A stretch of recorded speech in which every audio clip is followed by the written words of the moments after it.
Hello दोस्तों, नमस्कार। स्वागत है आपका अपना स्टडी चैनल लर्निंग जीएस वाला में।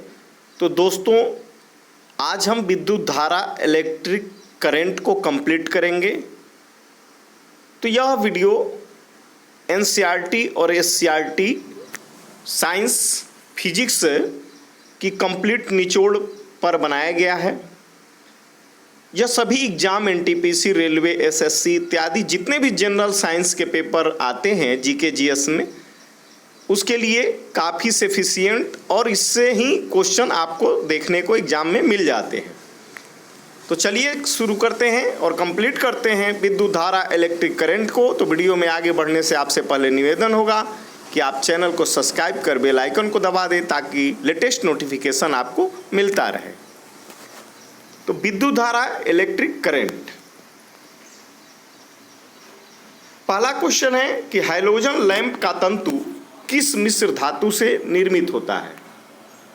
तो हैलोजन लैंप का जो तंतु होता है वह टंगस्टन और सोडियम का मिश्र धातु मिश्रण से बनता है।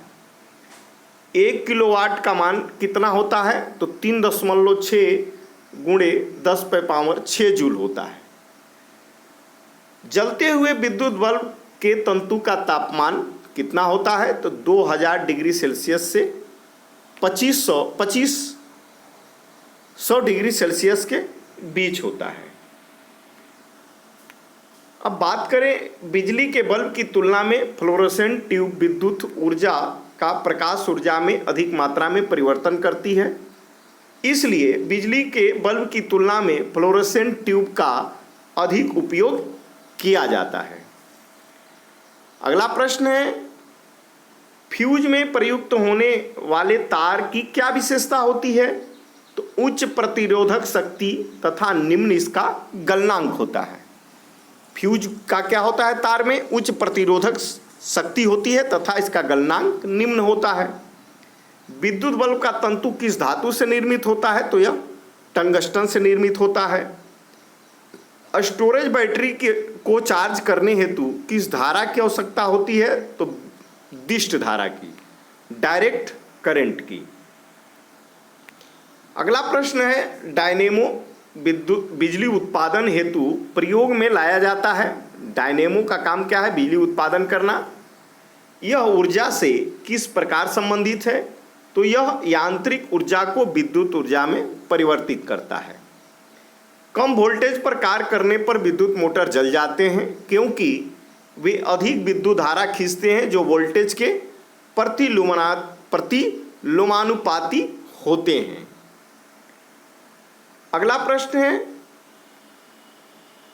टरबाइन व डायनेमो से बिजली को प्राप्त करने में ऊर्जा के किस रूप को विद्युत ऊर्जा में परिवर्तित किया जाता है? तो यांत्रिक ऊर्जा में, मैकेनिकल एनर्जी में। घर में सुरक्षित विद्युत सप्लाई के लिए उपयोग में लाए जाने वाले फ्यूज तार का गलनांक निम्न गलनांक वाली धातुओं से निर्मित होता है। ट्रांसफार्मर किसके लिए प्रयुक्त होता है? तो ट्रांसफार्मर का काम है विद्युत धारा के वोल्टेज को नियंत्रित करना। प्रत्यावर्ती धारा को दिष्ट धारा में परिवर्तित करने वाले यंत्र को क्या कहते हैं? तो रेक्टिफायर। विद्युत बल्ब के भीतर कौन सी गैस भरी जाती है? तो आर्गन भरी जाती है। चलिए नेक्स्ट क्वेश्चन पे चलते हैं। अगला क्वेश्चन है, मानव शरीर शुष्क में विद्युत प्रतिरोध कितना होता है? तो 10⁻6 ओम होता है। समान ट्यूबलाइट में कौन सी गैस भरी जाती है? तो आर्गन के साथ पारा का वाष्प भरा जाता है। प्रतिदीप्त बल्ब में कौन सी गैस भरी जाती है? तो मरकरी यानी कि पारा और नियान। विद्युत चालकता की दृष्टि से सर्वाधिक सुचालक धातु कौन सी होती है? तो चांदी होती है। पृथ्वी के विभव को शून्य माना जाता है क्योंकि पृथ्वी से कोई आवेश लेने या देने पर इसके विभव में कोई परिवर्तन नहीं होता है। आर प्रतिरोध वाले एक तार को पिघलाकर उसकी आधी लंबाई के तार में ढाला जाता है तो तार का नया प्रतिरोध क्या होगा? तो नया प्रतिरोध इसका क्या होगा? आर प्रतिरोध वाले तार को, तो R/4 होगा R/4। विद्युत आवेश को भंडारित करने के लिए किस उपकरण का प्रयोग किया जाता है? तो संधारित्र का प्रयोग किया जाता है। विभव क्या निर्धारित करता है?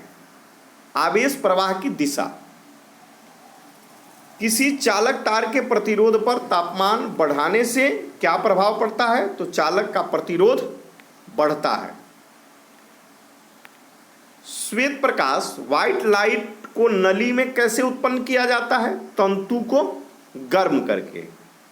विद्युत ऊर्जा को यांत्रिक ऊर्जा में परिवर्तित करने वाली युक्ति कौन सी होती है? विद्युत मोटर।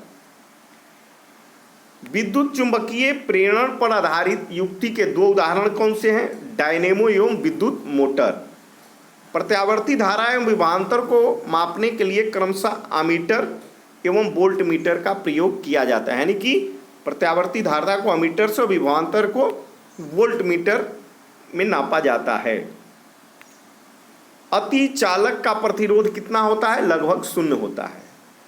तड़ित चालक बनाने के लिए किस धातु का प्रयोग किया जाता है? तो तांबा का। अब चलिए एक इंपॉर्टेंट लाइन कंप्लीट कर लेते हैं। विद्युत धारा में समान आवेश एक दूसरे को प्रतिकर्षित करते हैं, जबकि विपरीत आवेश एक दूसरे को आकर्षित करते हैं। तो दोस्तों आज का यह इंपॉर्टेंट सेशन विद्युत धारा कंप्लीट होता है। आज फिजिक्स का 9 डेज है। तो दोस्तों thanks for watching my video दोस्तों।